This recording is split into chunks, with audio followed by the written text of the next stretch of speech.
Good morning বলো। Good morning. মশারি তুলেছে, কিরকম মশারি তুলেছে? যেটা পারবি সেটা কর, জানলাটা খোল। হ্যাঁ, যেটা পারবে সেটা করবে না, যেটা পারবে না সেটা করতে যাবে। তো মশারিটা তুলে মশারিটা পুরো গুছা। আমি কি পারি নাকি? বলে বলে তুমি একটা আইডি ছাড়তে পারি। তো চলো এখন টাটা, কাজগুলো সারি।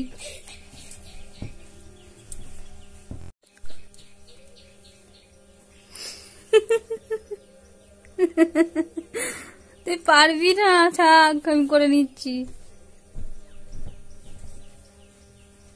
বাবা ওটা বাঁধতে হবে ওখানে, ওটা পড়ে মশারি তুলতে পারে।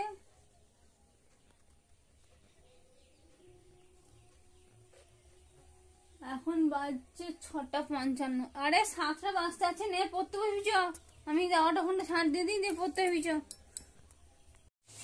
পড়া হয়ে গেল, এবার কি করব? খেলবো, মুড়ি খাবো। আমি কি দেব? 9:30 বাজছে, একবার মুড়ি খেয়ে যাবো।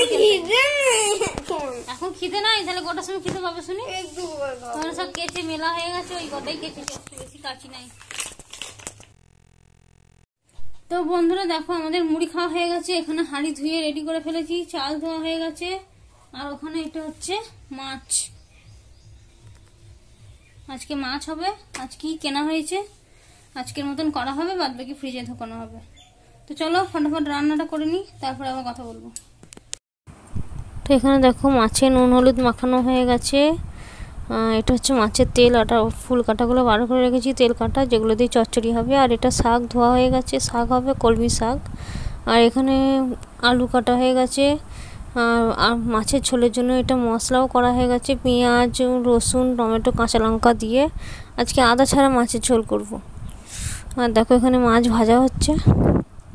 আর আমার শ্বশুরমশাই হাট গেল, পরে আবার একটু মাছের ঝোলে ঢ্যাঁড়স দিয়েছিলাম। তো দেখো ওখানে হাঁড়িও উপর করা হয়ে গেছে, উপর দিয়ে দিয়েছি, ভাত হয়ে গেছে। দিয়ে ভাত খাওয়ার পর মাছ ভেজে মাছের ঝোলটাকে চাপিয়ে দিচ্ছি, তার কারণ ছেলে আমার খেয়ে স্কুল যাবে। তো ও কিন্তু মাছের ঝোল খায়নি, মাছ ভাজা দিয়ে ভাত খেয়েছে। তো দেখলাম যে মাছের ঝোল, মাছ ভাজলাম যেহেতু মাছের তেলটা থাকবে। তো দেখো মাছের ঝোল তো হয়ে গেছে। এখানে সর্ষে বাটা হলুদ গুঁড়ো ধনে গুঁড়ো লঙ্কা গুঁড়ো দিয়ে চচ্চড়িটা বসিয়ে দিচ্ছি। যেগুলো সিটি মারার প্রেসারে সিটি মেরে নিয়েছি, শক্ত শক্ত সেদ্ধ তো দেরি হবে, তা নাহলে কি চচ্চড়িটা ঘাঁটা হয়ে যাবে। তো চচ্চড়িটা খেতে ভালোই হয়েছিল। তো দেখো এখন হালকা চাপা দিয়ে রেখেছি, খানিকক্ষণ থাকবে, দিয়ে তারপর নামিয়ে নেবো। আর এখানে দুধ গরম করতে দিয়ে দিয়েছি, দুধটাও গরম হয়ে যাবে। আর এখন দেখো ছেলে কেমন বদমাইশি করছে, পড়তে বসে নেই, সামনেই পরীক্ষা ওর। তো এখন খেলাচ্ছে, বললো 3টা থেকে পড়া আছে মা, তাই আমি পড়তে বসবো না আর। তো ঠিক আছে, তার জন্য কোনো অসুবিধা নেই। তো চলো এখন তোমাদেরকে আগে বলি গুড আফটারনুন। তো আজকে 3টা থেকে ছেলেকে পড়াতে আসবে বললাম, তো পড়াতে চলে এসেছে। আর আমি এ ঘরে শ্বশুর শাশুড়ি ঘরে শুয়েছি। আর এখানে দেখো সিনেমা হচ্ছে, বন্ধন সিনেমা হচ্ছে, দেখছিলাম আমি। তারপর দেখো ঘুমিয়ে গেছি, বিশাল ঘুম থেকে উঠে গেছি 5:55। তারপর একটুখানি ফাঁক দিয়ে বেরিয়েছি, দেখলাম ঘরে আর ভালো লাগছে না, তাই একটু ফাঁকে বেরোলাম। তো আর এখন দেখো মানে সন্ধ্যা সন্ধ্যা হয়ে এসছে একটু, তো একটুখানি যাবো, তারপর ঘরটুকু। গুড ইভিনিং বন্ধুরা। তো দেখো একটু আগে আমি ভিডিও করতে গেলাম, তারপর ভাবলাম যে ভিডিওটা পাবলিশ করা হয়নি, তো তার জন্য ওই ভিডিওটাকে পাবলিশ করে দিলাম। আর সন্ধ্যেবেলায় মুড়ি টুড়ি খাওয়া সব হয়ে গেছে, ও খেয়েছে, আমার শ্বশুর শাশুড়ি খেয়েছে, আমি আজকে আর খাইনি, ভালো লাগেনি খেতে। তো সারাদিন রান্না টান্না করা আর করা, তারপরও আজকে ভাতটা খেতে একটু বেলা হয়েছে, আর একটু বেশিই খেয়ে ফেলেছি, তো তার জন্য আর খেতে মন যায়নি, খাইনি। তো চলো এখন ও পড়াশোনা করুক, ওর পড়া হয়ে গেলে তারপরে আমরা খেতে যাব। সন্ধ্যেবেলায় যা যা কাজ থাকে, জল তোলা, আলু প্রেসারে সিটি মারা, ওর বাদাম ভেজানো, আমন বাদাম খায় তো রোজ, এইসবগুলো সব হয়ে গেছে।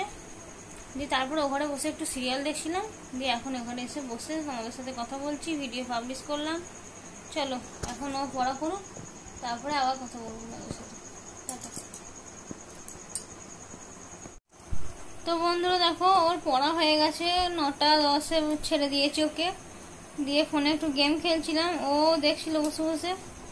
এবার খেতে যাব, এখন বেজে গেছে 9:38। তো চলো খাওয়া দাওয়া করে আসি, এসে তারপর বন্ধুর সাথে কথা বলবো, বলে ভিডিওটা শেষ করব। চলো এখন খাওয়া দাওয়া করে যাক। তো বন্ধুরা দেখতেই পাচ্ছ এখানে কিন্তু আমার আলু ভাতে সানা চলছে, আমার ছেলেও আলু ভাতে সানছিল। তো ভাত বাড়া হয়ে গেছে, খাওয়া দাওয়া করবো ব্যাস। তো বন্ধুরা দেখো আমাদের খাওয়া দাওয়া হয়ে গেছে। তো আমাদের খাওয়া দাওয়া হয়ে যাওয়ার পরই, ও তো আগে খাওয়া হয়ে গেছে, খাওয়া দাওয়া করে এসি সুইচে আর ঘুমিয়ে গেছে। আজকে যেহেতু 3টের থেকে পড়া ছিল, দুপুরে একবার শুতেও পায়নি, ঘুমোতেও পায়নি, পড়ে উঠেছে আর খেলতে গেছে। তো চলো এই ভিডিওটা এই পর্যন্তই থাক, আবার দেখা হবে কালকে একটা নতুন ভিডিও নিয়ে। তোমরা সবাই ভালো থাকবে, সাবধানে থাকবে, সুস্থ থাকবে। আর প্রচণ্ড গরম, যে যতটা পারবে রোদ থেকে কম থাকবে, রোদের থেকে বাইরে বেরোনোটা মানে সকালের দিকে একটু কম করবে, বিকেলের দিকে বেরোবে, যার যেরকম কাজ আর কি, দরকার ছাড়া বাইরে বেরোনোর প্রয়োজন নেই। তো চলো সকলকে গুড নাইট জানিয়ে আজকের মতন টাটা, বাই বাই, আবার দেখা হবে কালকে।